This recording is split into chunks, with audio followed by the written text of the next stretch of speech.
And then there's Georgia.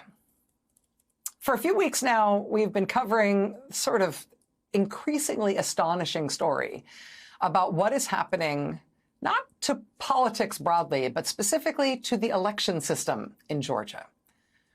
One of the things that has happened over the last 4 years since Trump tried to overturn his election loss in 2020 is that the Republican Party has installed election officials in counties and states all across the country who not only parrot Trump's idea that the 2020 election was somehow stolen, but they have started doing what he wanted election officials to do for him in 2020.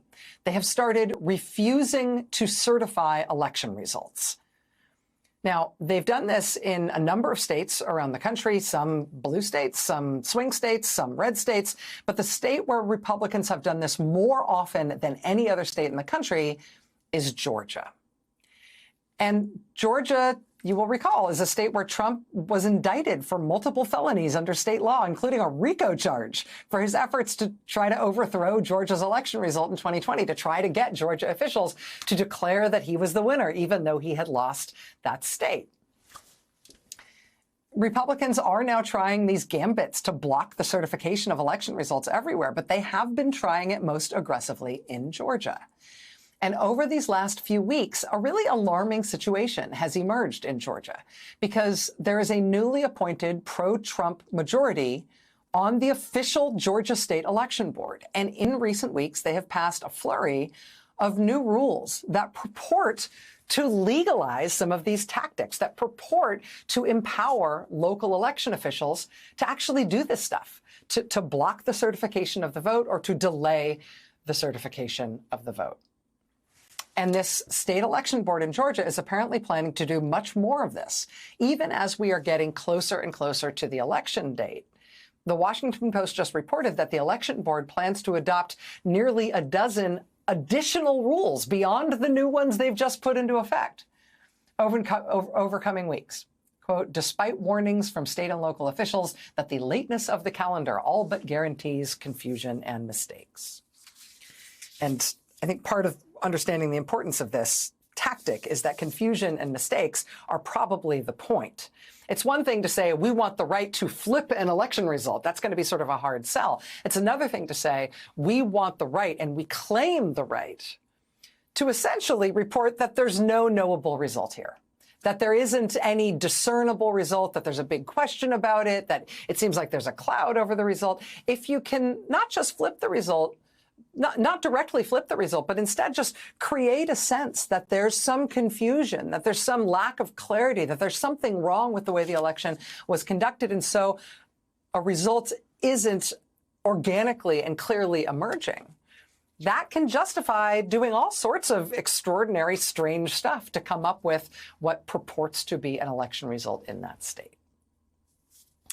So I will be honest with you. I have found that these actions by the state election board in Georgia have just been jaw-dropping. I mean, I've been covering this kind of stuff for a long time. I've covered a lot of different versions of different types of these things, not just in the Trump era, but from Republicans in all sorts of elections before this. But I've never really seen what's happened at this Georgia state election board in recent weeks. This isn't, just the Trump campaign making crazy claims or people advocating that the state do crazy stuff. This actually is the state. This is the official election board that sets the rules for how elections are handled in Georgia. And they're not just discussing crazy stuff. They are passing these rules that are Rudy Giuliani, hair dye dripping down the face crazy. And again, they're not just asking someone else to do crazy stuff related to the election. They are the elections board and they are doing it. So, I'll just be honest, watching the Georgia situation with their state election board these past few weeks has about tripled my blood pressure. It has been worrying me so much, I wrote an op-ed about it in yesterday's Sunday New York Times. And it is not like me to do something like that. But I have been very worried. But now I got to tell you, in today's news, something appears to be breaking on this subject. These shenanigans at the Georgia State Election Board have now provoked what Talking Points memo is calling, quote, ferocious pushback particularly from Georgia's own voter registration and election officials. Local officials have indeed been fighting these radical late changes to Georgia's election rules, these rules that really do seem to be designed to give Republicans cover to refuse to declare the official results of the election in November. Local officials, voter registration officials, local elections officials at the county level and beyond in Georgia, they have been pushing back vociferously. Today, state legislators and Democratic Georgia Congresswoman Lucy McBath spoke at the Georgia State Capitol demanding that this runaway election board be stopped, not only because they're substantively trying to mug the elections process in the state, but also because they're doing so in a way that seems to violate the rules by which bodies like this are supposed to operate. After that press conference today at the Georgia State Capitol, two really, really interesting things happened. First, the Republican governor of Georgia, Brian Kemp, did something very interesting. He made a request to the state attorney general asking for clarification, asking if he, as governor, has the power to remove members of the state elections board if it's warranted by ethics concerns. That is fascinating. We will see what the attorney general says in response to that query from the governor. I expect that the attorney general's response will likely come quickly. If Georgia Governor Brian Kemp then does decide to remove these pro-Trump election board members who have been upending that state's whole election process just weeks before the presidential election. Wow. I don't know. Watch this space. That would be a very, very big deal. So that's one very big thing that happened today. But then also, late today, a new lawsuit was filed from the Democratic Party of Georgia and the National Democratic Party. They say, quote, with support from the Harris-Walz campaign. As of tonight, they are suing the state election board in Georgia to stop them from what they've been doing.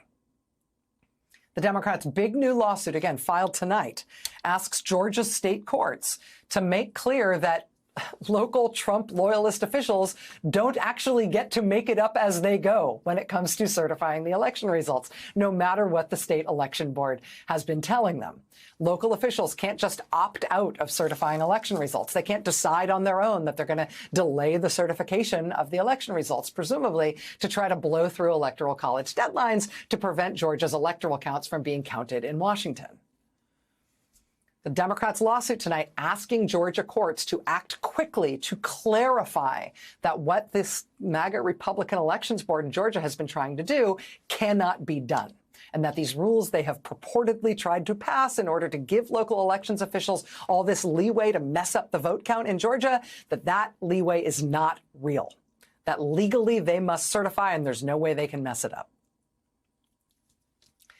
So I'll tell you, honestly, I have been wondering and worrying for a few weeks now about whether the Democrats, pushback, their inevitable challenge to what the Trump folks have been doing in Georgia was going to be strong enough and whether it was going to come quickly enough to turn it around, to make sure that Georgia voters will be able to vote in a normal election where their votes are counted and the vote tallies are completed and are certified and they matter when it comes to picking the president of the United States. I mean, Kamala Harris and Tim Walz are doing a Georgia bus tour this week, right? Harris is doing a big event this week in Savannah. They are going for it in Georgia as they should. But in a presidential election year, as important as it is to watch the way the two major parties' candidates are campaigning, to see the way they are competing to try to win the presidency, it is also worth watching what happens in the states. The radical stuff that Republicans have been doing to the Georgia state election infrastructure means that Democrats need to try both to earn people's vote in Georgia this year in traditional terms, but Democrats also need to fight this whole other fight to force the Republicans to actually consent to count the vote as well. As of tonight, we know what some of that Democratic pushback looks like. Quentin Fulks from the Harris-Walz campaign tells us this tonight, quote, for months, MAGA Republicans in Georgia and across the country have been trying to lay the groundwork to challenge the election results when they lose again in November. But Democrats are prepared, and we will stop them. Certifying an election is not a choice. It is the law. A few unelected extremists can't just decide not to count your vote. That's why we have won case after case in court, fending off MAGA efforts to chip away at our democracy. We will win this case too and keep fighting so that every eligible voter can confidently cast their vote, knowing it will count. In that statement tonight from the Harris-Walz campaign, as the Democratic Party, both nationally and the Democratic Party of Georgia, filed this big pushback, this big lawsuit in Georgia to try to stop what Trump Republicans are doing there to mess up the vote count. Finally, a big Democratic punchback against what thus far are the worst election shenanigans in the whole country in the state of Georgia.